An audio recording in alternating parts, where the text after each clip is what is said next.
எல்லாருக்கும் வணக்கம் ஃப்ரெண்ட்ஸ். இன்றைக்கி நம்ம இந்த வீடியோவில் ஒரு ஃபோட்டோ வச்சு இந்த மாதிரி மோஷன் வீடியோ எப்படி நம்ம ரெடி பண்ணுறது அப்படிங்கிறத பற்றி பார்க்கலாம். இதுக்கு நீங்கள் முதல்ல எந்த ஆப் டவுன்லோட் பண்ணணும் அப்படிங்கிறத பற்றி இப்போ நான் சொல்கிறேன். முதல்ல இதுக்கு நீங்கள் டவுன்லோட் பண்ண வேண்டிய ஆப் பேர் என்ன அப்படின்னா StoryZ அப்படின்னு சொல்லக்கூடிய ஆப். இது ப்ளே ஸ்டோர்லேயே அவைலபிளாக இருக்குது. நீங்கள் ப்ளே ஸ்டோர்லேயே போய் டவுன்லோட் பண்ணிக்கோங்க. இப்போ இந்த ஆப்பை ஓப்பன் பண்ணிங்க அப்படின்னா நியூ கொடுங்க.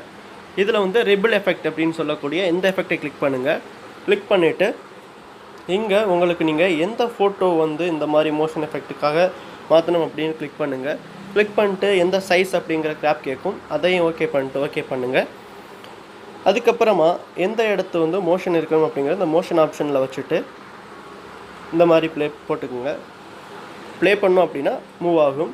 பட் நமக்கு இந்த இடம் மூவ் ஆக தேவையில்லை அப்படிங்கிற பட்சத்தில் ஜூம் பண்ணிட்டு பின் அப்படிங்கிற இந்த ஆப்ஷனை கிளிக் பண்ணிட்டு எனக்கு இந்த இடம்லாம் வேண்டாம் அப்படின்னு நான் பின் பண்ணுறேன். பண்ணோம் அப்படின்னா இந்த இடம்லாம் மூவ் ஆகாது. அதாவது ரெட் டாட்ஸுக்கு உள்ளே இருக்க இடம்லாம் மூவ் ஆகாது. இப்போ நீங்களே பாருங்கள். இதே மாதிரி இங்கெல்லாம் மூவ் ஆகணும் அப்படிங்கிற பட்சத்தில் மோஷனில் வச்சுட்டு எனக்கு இந்த இடம் மூவ் ஆகணும் அப்படின்னு பண்ணிட்டா அதுவும் சேர்த்து மூவ் ஆகும். பார்க்க ஒரு அனிமேஷன் மூவியை ஈஸியாக ரெடி பண்ணுற மாதிரி இருக்கும்.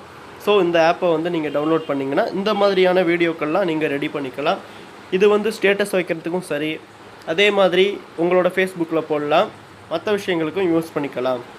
இந்த வீடியோ உங்களுக்கு பிடிச்சிருந்ததுன்னா கண்டிப்பாக லைக் பண்ணுங்கள், உங்கள் ஃப்ரெண்ட்ஸுக்கும் ஷேர் பண்ணுங்கள். உங்களோட தனிப்பட்ட கருத்துக்களை கமெண்ட்ஸில் சொல்லுங்கள். மறக்காமல் நம்ம சேனலை சப்ஸ்கிரைப் பண்ணிவிட்டு தொடர்ந்து நம்ம வீடியோக்களை பாருங்கள். நன்றி.